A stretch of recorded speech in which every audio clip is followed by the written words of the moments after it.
Judas. Un estudio inductivo. Defendiendo la sana doctrina. Dirigido por el pastor Víctor Manuel Huitrago. Bendito Señor, te doy gracias por la oportunidad que me das de iniciar el estudio inductivo de Judas. Te ruego que durante estas 2 lecciones, tu gracia, tu amor, tu bendición nos bendigan, nos acompañen y que seas tú quien nos enseñas a través de esta maravillosa carta. Gracias en el precioso nombre de Jesús. Amén y amén. Bienvenidos a nuestro estudio inductivo de Judas.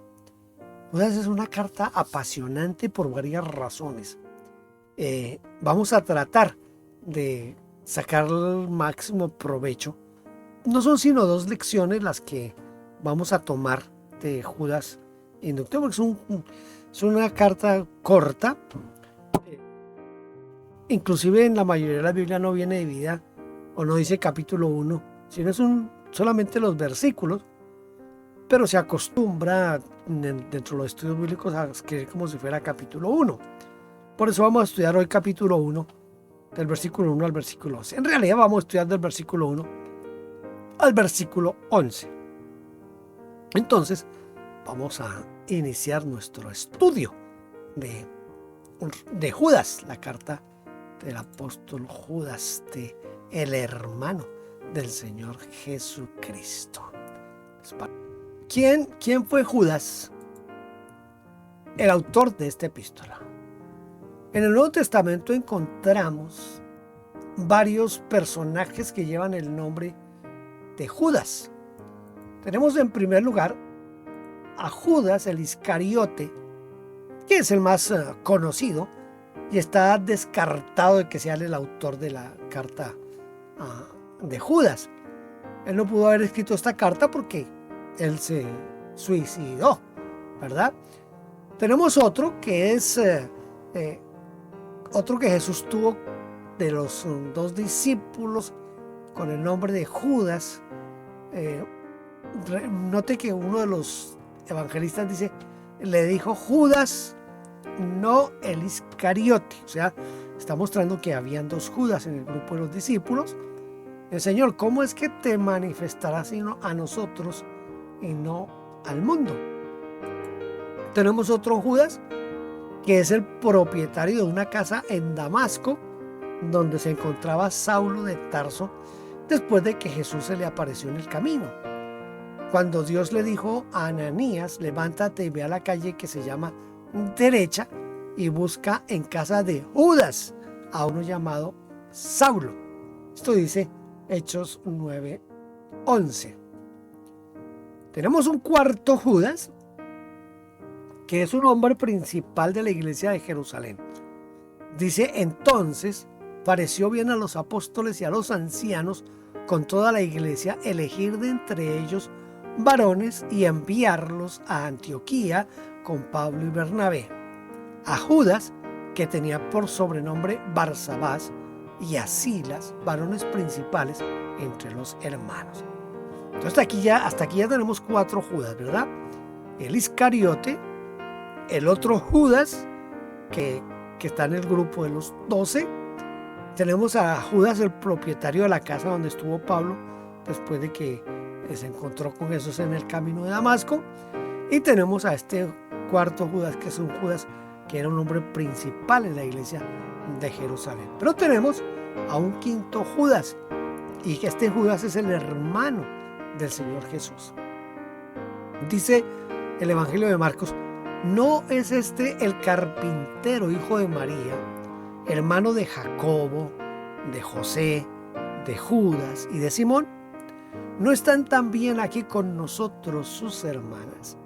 Entonces, de estos 4, o estos 5 más bien, porque son 5 los que hemos nombrado, de estos 5, el único que ha tenido un hermano que se llamaba Jacobo fue el hermano de Jesús. Note, esto es importante. Tiene que tener en cuenta lo que dice aquí Marcos 6:3.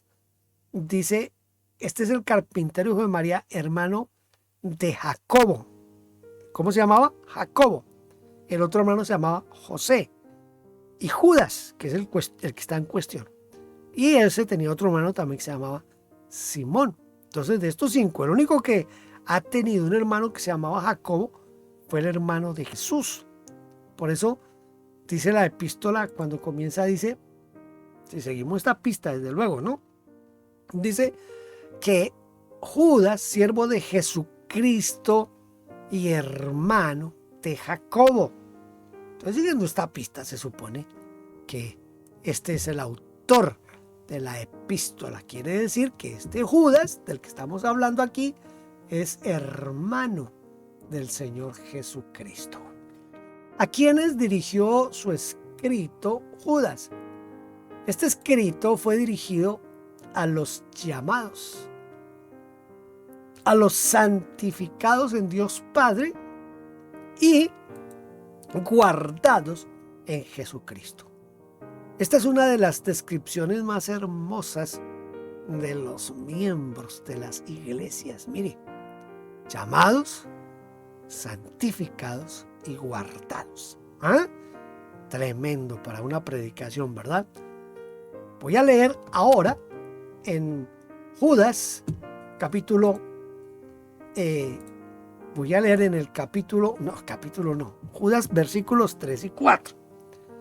Amados, por la gran solicitud que tenía de escribiros acerca de nuestra común salvación, me ha sido necesario escribiros exhortándoos que contendáis ardientemente por la fe que ha sido una vez dada a los santos, porque algunos hombres han entrado encubiertamente, los que desde antes habían sido destinados para esta condenación. Hombres impíos que convierten en libertinaje la gracia de nuestro Dios y niegan a Dios, el único soberano, y a nuestro Señor Jesucristo.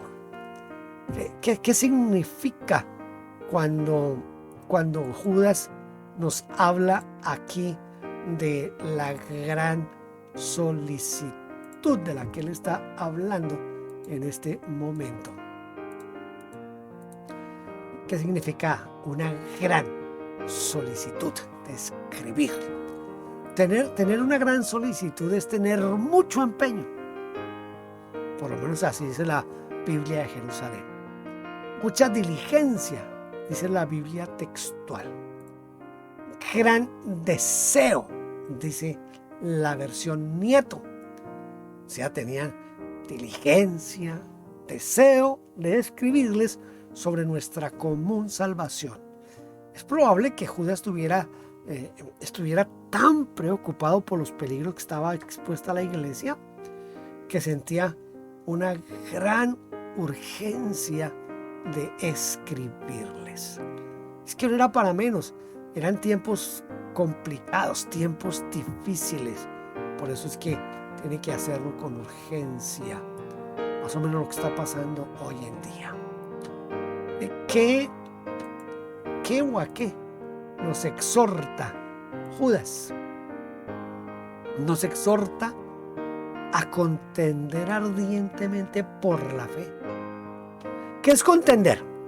Contender es luchar, pelear, batallar por la fe. Esa fe que ha sido una vez dada, es decir, transmitida a los santos. La fe transmitida es el conjunto de enseñanzas, que Jesús le dio a los apóstoles y los apóstoles nos las transmitieron a nosotros. Ahora, ¿por qué razón debemos contender ardientemente? Debemos batallar o contender ardientemente porque algunos hombres han entrado encubiertamente para socavar la doctrina cristiana. Estos hombres maldadosos, malos, malvados, hacen dos cosas principalmente. Primero, convierten en libertinaje la gracia de Dios. Libertinaje significa desenfreno en el obrar y en el hablar. El libertinaje es la falta de respeto a la ley, a la ética, a la moral. Libertinaje es también el abuso de la propia libertad, menospreciando la libertad de los demás. Eran, por lo tanto, escuche esta palabra que es un poquito como difícil de pronunciar. Antinomianos. Antinomianos. Es decir, que estaban en contra de la ley. Anti es contra y nomia es ley. Entonces los antinomianos eran los que estaban en contra de la ley. Enseñaban que la ley había muerto y que ya no tiene ninguna validez, que la gracia puede perdonar cualquier cosa y cuanto más uno peca, más sobreabunda la gracia. Imagínense eso. Nada está prohibido. Que como todo es nuestro, uno puede llevarse cualquier cosa y no estaría robando. En Colombia decimos, las cosas no son del dueño, sino del que las necesita. Que las relaciones sexuales fuera del matrimonio son puras, porque para el puro todas las cosas le son puras. En pocas palabras, para ellos todo vale. En segundo lugar, debemos combatirlos porque niegan a nuestro único dueño, nuestro soberano, a nuestro Señor Jesucristo. Dicen creer en Dios y en Jesucristo, pero no aceptan su autoridad sobre sus vidas. Dicen conocer a Dios, pero con sus hechos lo niegan. Con sus hechos lo niegan. Esto es muy común, inclusive hoy en día todavía.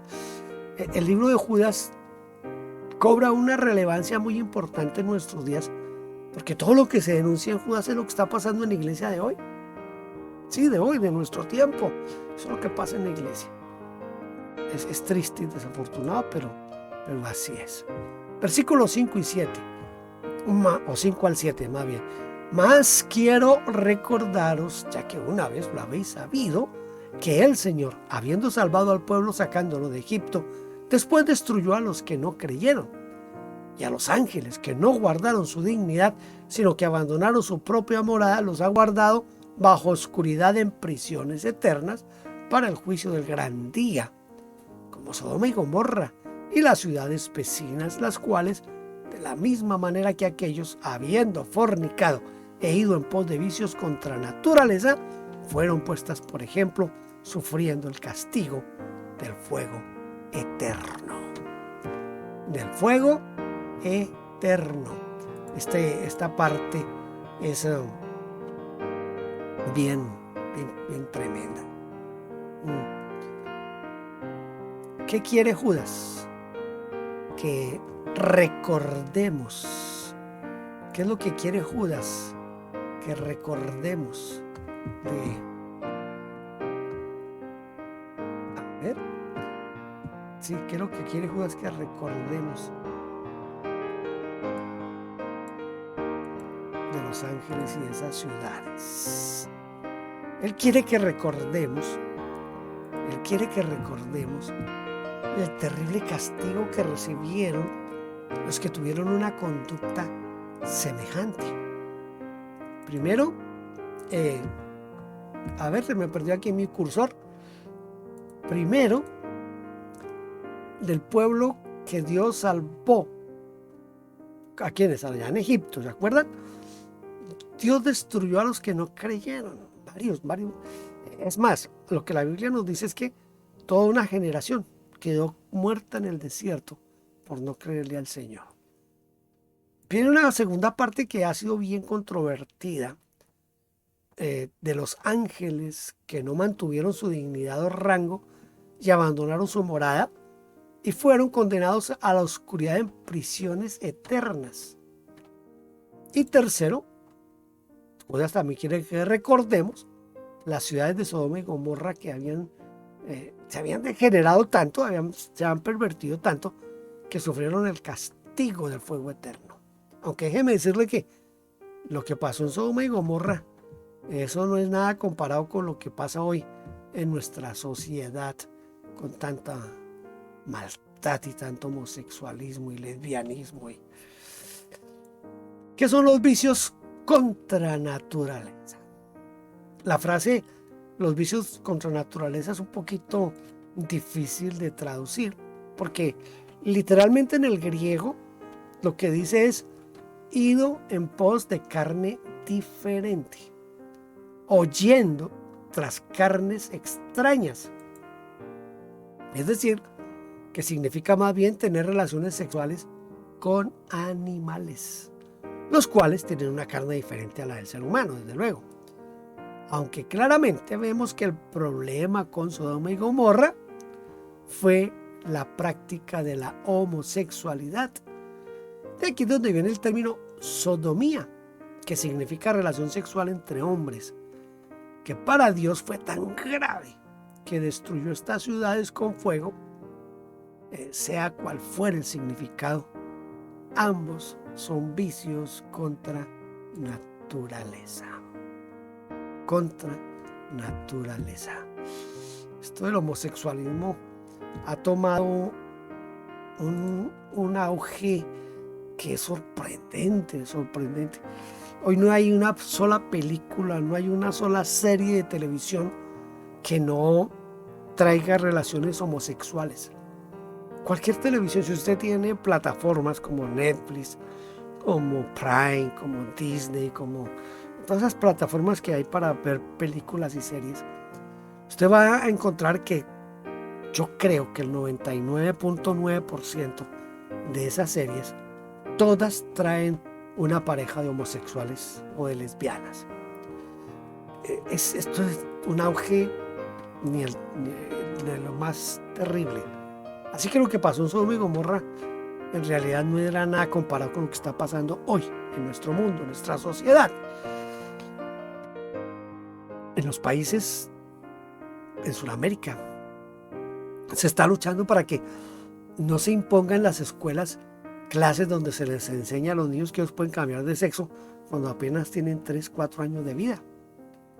Yo leí a alguien en eso de los que llaman los memes o en los tweets, en los trinos de X ahora, que antes se llama Twitter. Yo leí alguna vez de un hombre que escribió ahí: yo doy gracias a Dios que cuando yo era niño no existía esto del progresismo, porque cuando yo era niño yo soñaba con ser un pirata y yo le decía a mi papá y a mi mamá que yo quería ser pirata y que yo iba a ser pirata. Entonces él dice: gracias a Dios que en ese tiempo no existía eso del progresismo, porque lo más seguro es que me hubieran sacado un ojo, me hubieran cortado una mano y una pierna para ponerme un parche, ponerme una pata de palo y un garfio de mano, porque quería ser pirata. Entonces imagina un niño de 2, 3 años diciéndole a su papá, a su mamá: yo quiero ser pirata. ¿Quiere ser pirata? Camine. Quítenle la pierna, quítenle la mano y sáquenle el ojo, porque a los piratas les faltaba el ojo, la mano y la pierna. Eso no es lógico, ¿verdad? Ahora traslade ese pensamiento a lo que quieren hacer con los niños y la comunidad LGBTI. Entonces cuento ahí de locos. Versículos 8 al 11. No obstante, de la misma manera también estos soñadores mancillan la carne, rechazan la autoridad y blasfeman de las potestades superiores. Pero cuando el arcángel Miguel contendía con el diablo, disputando con él por el cuerpo de Moisés, no se atrevió a proferir juicio de maldición contra él, sino que dijo: el Señor te reprenda. Pero estos blasfeman de cuantas cosas no conocen y en las que por naturaleza conocen, se corrompen como animales irracionales. ¡Ay de ellos! Porque han seguido el camino de Caín y se lanzaron por lucro en el error de Balaam y perecieron en la contradicción de Coré. Aquí vienen unas preguntas bien importantes para nuestro estudio de este Judas inductivo. ¿Qué es mancillar la carne?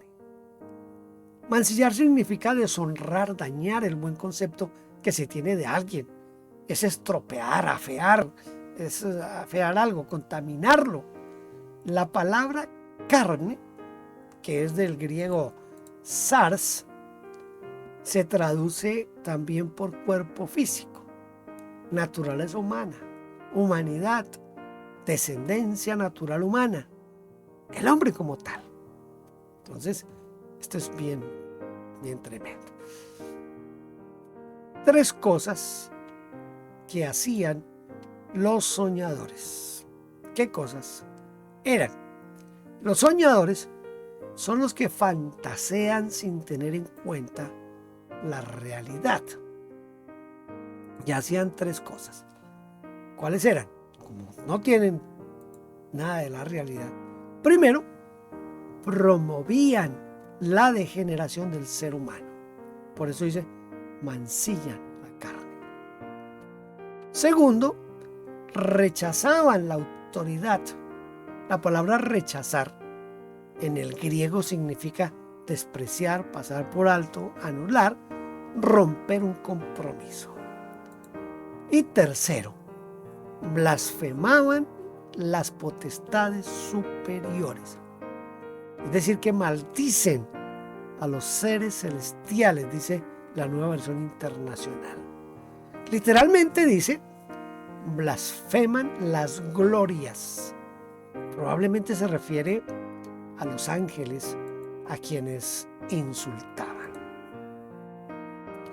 La historia de la lucha del arcángel Miguel con el diablo por el cuerpo de Moisés no está en la Biblia. ¿De dónde sería que Judas sacó este dato? O sea, la referencia que nos hace Judas aquí no aparece, por ejemplo, en el Deuteronomio o en los libros de la ley, en el Pentateuco no aparece. Quiero que usted sepa algo. Aquí Judas está citando un libro apócrifo, o sea, un libro que se llama pseudoepígrafe. Es un escrito hecho por un fariseo, escuche, es por un fariseo que lo escribió entre el año 3 y el 30 antes de la era cristiana y que es titulado La Asunción de Moisés. También lo llaman el Testamento de Moisés. El libro trata de supuestas profecías de Moisés dadas a Josué antes de su muerte. En este caso, Judas está citando un párrafo de un libro de su época, algo así como cuando nosotros citamos algún dicho, por ejemplo, de Luis Palau, o de quizás Arcee Sproul, o de John MacArthur, o de uno de esos individuos importantes. Lo citamos, pero solamente para atribuir cierta autoridad, pero no porque decimos que lo que él está diciendo es inspirado por el Espíritu Santo para que se convierta en Sagrada Escritura. Entonces aquí Judas lo que está haciendo es tomando eso. Creo que el apóstol Pablo toma, creo que es en Tito creo que es donde el apóstol Pablo toma, dice que uno de los poetas cretenses, dice los propios cretenses, y da una cita de un poeta. No porque Pablo esté creyendo que el poeta estaba hablando inspirado por el Espíritu Santo, sino que lo toma como una referencia para mostrar una condición de ese pueblo. Aquí Judas toma este libro del Testamento de Moisés o la Asunción de Moisés como una referencia, porque para ese tiempo algunos seguramente lo leían, pero no es que Judas le esté atribuyendo a este libro, que es un libro que puede entrar dentro del canon bíblico. Aclarado esto, Judas compara a los soñadores a 3 hombres del Antiguo Testamento. ¿Quiénes son? ¿Y qué hicieron? Esto es interesante, miren. Estos soñadores o fantaseadores son parecidos a Caín. Dice, han seguido el camino de Caín, o la manera de proceder de Caín, que no aceptó el consejo de Dios y por envidia mató a su hermano Abel. Fue un hombre violento y siguió siendo violento hasta su muerte. Te lee Génesis 4 y ya va a encontrar eso. Y su hijo, Lamec, fue aún más violento que él. Mira lo que dice, si 7 veces será vengado Caín, Lamec en verdad 70 veces 7 lo será. Imagínense la calidad de hijo que tenía Caín. El segundo es Balaán. Se lanzaron por lucro en el error de Balaán. ¿Quién fue Balaán? Balaán fue un profeta de Dios quien fue contratado por Balac.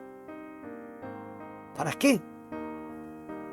Para que maldijera al pueblo de Israel mientras se dirigía a la tierra prometida. Imagínense eso. Al principio consultó a Dios y Dios le dijo, no vayas con ellos ni maldigas al pueblo porque bendito es. Pero cuando Balac le dijo que lo haría, lo honraría mucho, es decir, en otras palabras le dijo, te voy a hacer rico. Es decir, que le daría mucho dinero. Entonces Balaam volvió a consultar a Dios y allí oyó que Dios le decía que fuera. Y por poco pierde su vida en el camino. Y no pudo maldecir a Israel, sino que lo bendijo. Pero al despedirse como una víbora, aconsejó que Balac enviara mujeres al campamento de los israelitas porque Dios no había notado iniquidad en Israel.